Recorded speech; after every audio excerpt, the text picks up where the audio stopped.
Hello बच्चों, welcome back to my channel. कैसे हैं आप सब लोग।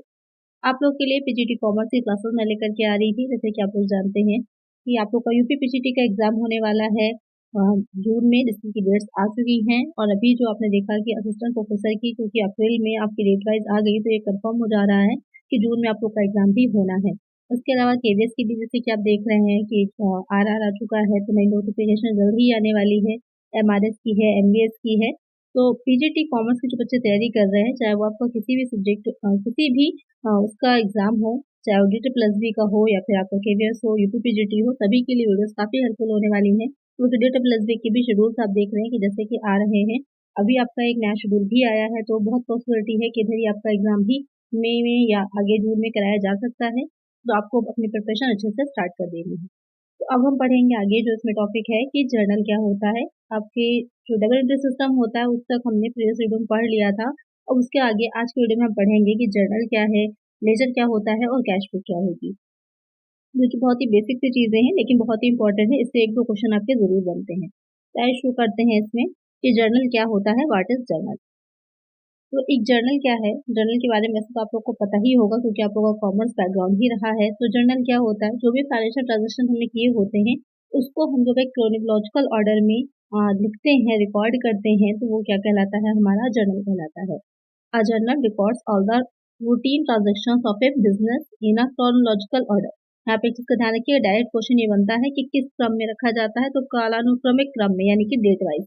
जैसी डेट होगी उसके अकॉर्डिंग से फर्स्ट मार्च है, सेकंड मार्च है, थर्ड मार्च है, तो पहले फर्स्ट की एंट्री, फिर सेकंड की, फिर थर्ड की जर्नल एंट्री की जाएगी। तो एक क्रोनोलॉजिकल ऑर्डर में रखा जाता है बिजनेस ट्रांजेक्शन जो हमने किए हैं, जो फाइनेंशियल नेचर के होते हैं उनको। फिर है कि it is the book in which the transaction are recorded under the double entry system। इसमें किस तरह से रखा जाता है ट्रांजेक्शन को, डबल एंट्री सिस्टम, यानी कि दोहरा लिखा प्रणाली के अंतर्गत रखा जाता है।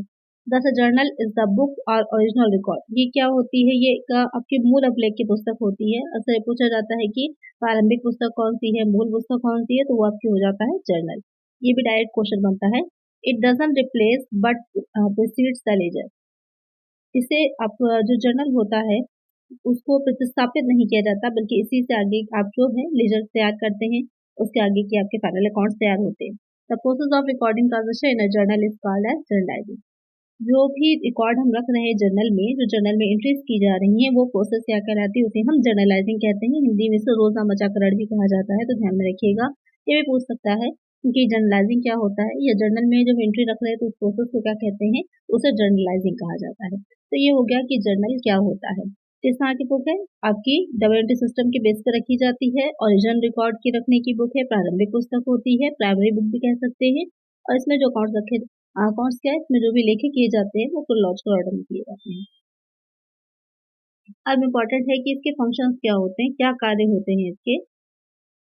उसके कार्यों की अगर हम बात करें तो पहला हो जाता है to keep chronological date wise record of all transaction. सभी लेन देन का कालानुक्रमिक अर्थात तिथिवार रिकॉर्ड पर रखना, ये डायरेक्ट क्वेश्चन यहाँ से बनता है। फिर आ जाएगा to analyse each transaction into debit and credit aspects by using double entry system of bookkeeping. पशुपालन की या फिर जो खाता बही की दोहरी प्रणाली होती है, दोहरी लेखा प्रणाली होती है, उसके अकॉर्डिंग प्रत्येक लेन देन का डेबिट और क्रेडिट, यानी कि हर लेन देन के दो पक्ष होते हैं, एक आपका डेबिट हो जाता है और एक क्रेडिट होता है। उसके बाद थर्ड है कि to provide a basis for posting into ledger. जब हम खाता बही बनाते हैं, जो लेजर हम बनाते हैं, उसमें हम जो भी जर्नल हमने तैयार किया होता है उसी से ही लेकर जो एंट्रीज हैं या जो इन्फॉर्मेशन होती है उससे ही हम खाता बही तैयार करते हैं। और उसे क्या कहा जाता है, खतौनी करना, पोस्टिंग करना। तो जो जर्नल बना रहे हैं उसकी जो प्रोसेस होती है वो क्या कहलाती है, जर्नलाइजिंग कहलाती है। और जो लेजर बनाया जा रहा है, लेजर में उन अकाउंट्स को रखा जा रहा है, तो उसको हम पोस्टिंग कहते हैं, खतौनी करना कहते हैं। तो दोनों को ध्यान में रखिएगा, ये दोनों क्वेश्चन भी बनते हैं कि जर्नलाइजिंग क्या होती है और पोस्टिंग क्या होती है। अब एक बार देख लेते हैं कि इसका फॉर्मेट क्या है, किस तरह से इसको प्रिपेयर किया जाता है। तो यहाँ पर आप फॉर्मेट देख रहे होंगे, प्रोफार्मा ऑफ जर्नल, कि किस तरह से फॉर्मेट रखा जाता है। क्योंकि आपकी चीज पता है कि जब हम बात कर रहे हो कॉमर्स की, तो वहाँ पर कॉमर्स में जितने भी अकाउंट्स प्रिपेयर कर रहे हैं सबके अपने एक अलग अलग फॉर्मेट होते हैं। बैलेंस शीट का है, ट्रेडिंग अकाउंट का है, जर्नल का है, लेजर का है, कैश बुक का, सबके एक फॉर्मेट होते हैं, प्रारूप बनता है, प्रोफार्मा होता है, उसी के बेसिस पर रखा जाता है। तो यहाँ पर आप देख रहे होंगे कि सबसे पहले जो कॉलम होता है वो डेट का कॉलम होता है, जिसमें कि आप मंथ या डेट या फिर क्रोनोलॉजिकल ऑर्डर में रखते हैं। फिर पार्टिकुलर्स यहाँ पर विवरण होता है, जो भी एंट्रीज आप कर रहे होते हैं, नेम ऑफ द अकाउंट जो कि डेबिट में जाना है, नेम ऑफ द अकाउंट जो कि आपका क्रेडिट में जाना, उसके बाद नरेशन होता है। जो एक्सप्लेनेशन आपने देखा होगा बीइंग से स्टार्ट करके आप एक एक्सप्लेनेशन लिखते हैं यहाँ पर, जो कि उसके बारे में होता है, जो भी एंट्री आप कर रहे होते हैं। उसके बाद यहाँ पे एक कॉलम बनता है लेजर फोलियो का। ये कॉलम हो जाता है आपका लेजर फोलियो का, जिसमें कि जब आप पोस्टिंग कर रहे होते हैं लेजर में, तो किस पेज पर आपने पोस्टिंग करी है वो संख्या जो होती है वो यहाँ पर डाली जाती है। इसी तरह आप जब लेजर बनाएंगे तो उसमें एक कॉलम बनता है जर्नल फोलियो का। तो वहाँ पर जो होता है जिस जर्नल की जिस पेज से आपने एंट्री की होती है वहाँ पर लिखा जाता है, जैसे कि आसानी से कभी भी आपस में मैच करना हो या ऑडिटिंग का काम होता है आगे जा करके, तो वहाँ पे इजी हो जाता है ढूंढना कि जो लेके रखे गए वो कहाँ पर से लिए गए हैं। उसके बाद डेबिट का कॉलम होता है और फिर क्रेडिट का कॉलम होता है। तो इतने कॉलम होते हैं, टोटल आपके 5 कॉलम्स होते हैं जो जर्नल का फॉर्मेट होता है उसमें। उसके बाद यहाँ पर आपका टोटल होता है, जो कि यहाँ पर डेबिट और ये जो क्रेडिट होता है दोनों का योग बराबर होता है, कोई आपस में चेंजेस नहीं होते, दोनों साइड इक्वल आते हैं। तो ये फॉर्मेट बनता है आपका। अगर ये कई पेज पे जाके बनता है तो आगे जाकर के कैरी फॉरवर्ड कर दिया जाता है, जब नेक्स्ट पेज पे लेके जाते हैं तो वहाँ पर ब्रॉड फॉरवर्ड कर देते हैं। तो उसको भी ध्यान में रखिएगा कि क्या लिखा जाता है, किस तरह से लिखा जाता है। तो आपके समझ में आ गया होगा कि क्या फॉर्मेट होता है जर्नल का, किस तरह से बनाया जाता है। अब जो इसमें नेक्स्ट इंपॉर्टेंट पॉइंट है, जो कि जर्नल जब हम बना रहे होते हैं तो उसको ध्यान में रखना है, वो हो जाती है मीनिंग ऑफ डिस्काउंट्स होते हैं। कुछ डिस्काउंट दिए जाते हैं, आपका एक ट्रेड डिस्काउंट होता है और एक आपका कैश डिस्काउंट होता है। तो दोनों के बारे में ही जानना जरूरी, क्योंकि दोनों से ही इंपॉर्टेंट क्वेश्चन बनते हैं। यहाँ पर आपको सिर्फ वही चीजें मिलेंगी जो कि मोस्ट इंपॉर्टेंट है और जिससे आपके एग्जाम में क्वेश्चन बनते हैं। डायरेक्ट हम उन्हीं चीजों को ही यहाँ पर पढ़ रहे हैं। तो अगर हम बात करें ट्रेड डिस्काउंट की, तो ट्रेड डिस्काउंट क्या होता है? Trade discount is referred to as the discount that is offered by a seller to the buyer of the product in the form of reduction in the price of the item. तो व्यापार छूट क्या होती है? उस छूट के रूप में जाना जाता है जो विक्रेता द्वारा उत्पाद के क्रेता को वस्तु की कीमत में कमी के रूप में दी जाती है। यानी कि ट्रेड डिस्काउंट क्या होता है कि जब आप परचेज कर रहे होते हैं किसी चीज को, तो वहां पर विक्रेता जो होता है, जो भी बायर होता है, यानी कि जो खरीद रहा होता है क्रेता को, उसकी कीमत को कुछ कमी कर देता है, तो वो छूट क्या कहलाती है या फिर वो डिस्काउंट क्या कहलाता है? ट्रेड डिस्काउंट कहलाता है। A trade discount is a definite amount that is deducted from the list price with the intention of encouraging and rewarding customers loyalty. ये क्यों दिया जाता है? कस्टमर को इनकरेज करने के लिए और उसको लॉयल्टी के लिए, उसकी जो लॉयल्टी होती है कि वो आपकी कैसे परचेज कर रहा है, उसके बदले में उसे वो दिया जाता है। किस प्राइस पे दिया जाता है? सूची मूल्य पर दिया जाता है। ये भी क्वेश्चन आपसे पूछते हैं किस प्राइस पर, तो लिस्ट प्राइस पर दिया जाता है। इसे हम बीजक में जो होता है, इनवाइस जो होता है बनाते हैं, वहां पर दिखाते हैं, और जो लिस्ट प्राइस होता है उसका वहां पर से डिडक्ट कर देते हैं। और एक बहुत इंपॉर्टेंट चीज होती है, जब हम जर्नल में एंट्री कर रहे होते हैं, तो जब जर्नल हम बना रहे होंगे या वहां पर एंट्री कर रहे होते हैं, तो जो ट्रेड डिस्काउंट होता है उसको हम लेस करके दिखाते हैं। यानी कि जर्नल में ट्रेड डिस्काउंट को नहीं दिखाया जाता है, इसको ध्यान में रखिएगा। ये जो ट्रेड डिस्काउंट है वो जर्नल में नहीं दिखाया जाता, शो नहीं किया जाता है, उस अमाउंट को डिडक्ट करने के बाद एंट्री की जाती है। क्वेश्चन डायरेक्ट बनेगा कि कौन सा डिस्काउंट है जो कि जर्नल में नहीं दिखाया जाता, तो आपका ट्रेड डिस्काउंट हो जाता है।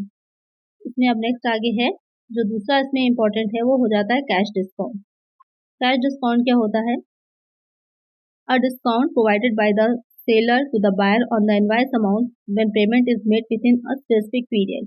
ये बहुत इंपॉर्टेंट है। इसमें सीधा सीधा क्वेश्चन बनता है कि नगद में खरीदने के लिए या किसी स्पेसिफिक टाइम में, कम टाइम में, लिमिटेड टाइम में पेमेंट कर देने के लिए प्रोत्साहित करने का कौन सा जो डिस्काउंट है वो दिया जाता है। तो उसे सीधा आपका आंसर होता है कैश डिस्काउंट, नगद छूट दी जाती है उसके लिए। कौन देता है? वही चीज आ जाती है कि जो बायर है उसको दी जाती है। कौन देगा? सेलर देता है, इनवाइस जो बीजक है उसमें। और यहाँ पर आता है cash discount is the tactic used to encourage the buyer to pay for the product promptly, यानी कि तुरंत ही भुगतान कर दे। आपको तभी कैश डिस्काउंट दिया जाएगा जब आपका भुगतान होगा वो तुरंत कर देंगे, जो भी पेमेंट है आपका फौरन कर देंगे, तभी आपको वो राशि या वो डिस्काउंट जो होता है, छूट जो होती है वो दी जाती है। हेल्पिंग द बिजनेस रिड्यूस और कम्प्लीटली अवॉइड क्रेडिट, जैसे कि उधार के लिए जो जोखिम होता है कि कहीं पे ये होता है कि जो डेटर है वो पेमेंट कर रहा है कि नहीं कर रहा है, नहीं करेगा तो बैड डेट बन जाता है, तो उस रिस्क को अवॉइड किया जा सके इसलिए ऐसा किया जाता है। क्रेता को वस्तु के अंकित मूल्य में व्यापारिक छूट घटाने के बाद, अब एक चीज और इम्पोर्टेंट है कि कब उसको दिया जाता है, तो क्रेता जो होता है वस्तु के अंकित में व्यापार पहले उसमें से ट्रेड डिस्काउंट को लेस किया जाता है, जो भी अमाउंट होगा। जैसे सपोज कर लीजिए 1 लाख का अमाउंट है अगर, तो उसमें से ट्रेड डिस्काउंट अगर आपका 10% है, तो यहाँ पर 10,000 का क्या हो जाएगा? ट्रेड डिस्काउंट हो गया। तो अब आपका कितना बचा? 90,000 का। तो अब अगर 5% दिया जाना है, जो तो अगर कैश डिस्काउंट 5% दिया जाना है, तो वो इस 90,000 पे दिया जाएगा, ना कि 1 लाख पर। तो इसको ध्यान में रखिएगा कि पहले हम ट्रेड डिस्काउंट को लेस करते हैं, उसके बाद कैश डिस्काउंट को घटाया जाता है। और जो कैश डिस्काउंट होता है एक चीज ध्यान रखिएगा, उसको हम जर्नल में दिखाते हैं। तो जर्नल जब आप बना रहे हो तो एंट्री कर रहे होंगे तो कैश डिस्काउंट जितना दिया जाएगा वहाँ पर एंट्री में उसे हम दिखाते हैं। तो इसको ध्यान में रखिएगा, ट्रेड डिस्काउंट को नहीं दिखाया जाता जर्नल में, लेकिन जो कैश डिस्काउंट होता है उसकी एंट्री हम करते हैं। तो ये क्वेश्चन भी आपका सीधे सीधे बनता है। तो आपके समझ में आ गया होगा कि क्या होता है ट्रेड डिस्काउंट और क्या होता है कैश डिस्काउंट। अब इसमें जो मोस्ट इंपॉर्टेंट नेक्स्ट चीज आ जाती है वो हो जाती है कि खाता भाई व्हाट इज लेजर, कि लेजर क्या होता है। तो अगर हम बात करें लेजर की कि लेजर क्या होता है, तो लेजर यहाँ पर a ledger in accounting refers to a book that contains different accounts where records of transaction pertaining to a specific account is stored. यहाँ पे क्या होता है, जो खाता बही हम बनाते हैं तो एक पुस्तक होती है आपकी, ये पुस्तक होती है, प्रिंसिपल बुक भी इसे कहा जाता है। ध्यान में रखिएगा, तो अगर कहा जाए कि प्रिंसिपल बुक कौन सी होती है, तो प्रिंसिपल बुक जो होती है वो आपकी लेजर ही कहलाती है। इसमें आपके बहुत से खाते रखे जाते हैं, बहुत से अकाउंट खोले जाते हैं और किसी एक अकाउंट से रिलेटेड, जैसे रमेश का खाता है अगर, तो वहाँ पर रमेश ने जो भी ट्रांजेक्शन किए होंगे वो आपके रमेश के ही अकाउंट में दिखाए जाएंगे, ना कि कहीं पर और दिखाए जाएंगे। तो एक जगह पर आपको सारी समरी मिल जाती है किसी एक पर्टिकुलर अकाउंट से रिलेटेड, तो वो आपकी, और वो सारे अकाउंट जिस बुक में खोले जाते हैं वो क्या कहलाता है, वो लेजर कहलाता है। It is also known as the book of final entry, जैसे फाइनल एंट्री की बुक यानी कि अंतिम लेखा, अंतिम प्रविष्टि की पुस्तक, या फिर प्रिंसिपल बुक भी कहा जाता है। तो दोनों पॉइंट ध्यान में रखिएगा, सीधे सीधे क्वेश्चन बनता है कि फाइनल एंट्री की बुक कौन सी है या प्रिंसिपल बुक कौन सी है, तो वो हो जाता है लेजर। और इतने इजी क्वेश्चन भी आते हैं, आपको लग रहा होगा इतने बहुत इजी हो जाएगा, लेकिन ऐसे क्वेश्चन भी एग्जाम में पूछे जाते हैं। तो ये इस तरह की बुक होती है जहाँ पर जितने भी आपके जो ट्रांजेक्शन होते हैं, लेन देन होते हैं, डेबिट या फिर क्रेडिट किए गए सारे लेन देन होते हैं संग्रहित किए जाते हैं अलग अलग अकाउंट्स में बांट करके, जो अकाउंट्स को मिला करके एक बुक बनती है वो आपकी लेजर कहलाती है, खाता बही कहलाती है। तो आपको समझ में आ गया होगा लेजर क्या होता है। अब इसमें आ जाएगा जो कि भी मैंने बताया था, जिस तरह से जो प्रोसेस होती है आपकी जर्नल को बनाने की उसे जर्नलाइजिंग कहा जाता है। तो जब हम जर्नल से अकाउंट्स को लेजर में ट्रांसफर करते हैं जो लेजर है उसमें बनाते हैं अलग अलग अकाउंट्स को, तो उसे कहा जाता है, उसे हम लेजर पोस्टिंग या फिर खतौनी कहते हैं। The process of transferring entries from a journal to the ledger account is known as ledger posting. उसे क्या कहा जाता है, लेजर पोस्टिंग कहा जाता है। For this process, first the entries are recorded in journals and then transferred to their respective ledger accounts. पहले entries क्या होती है, जर्नल में रिकॉर्ड की जाती है, उसके बाद उन्हें जो लेजर होता है लेजर में जो अकाउंट से रिलेटेड होती है उसमें ट्रांसफर कर दिया जाता है।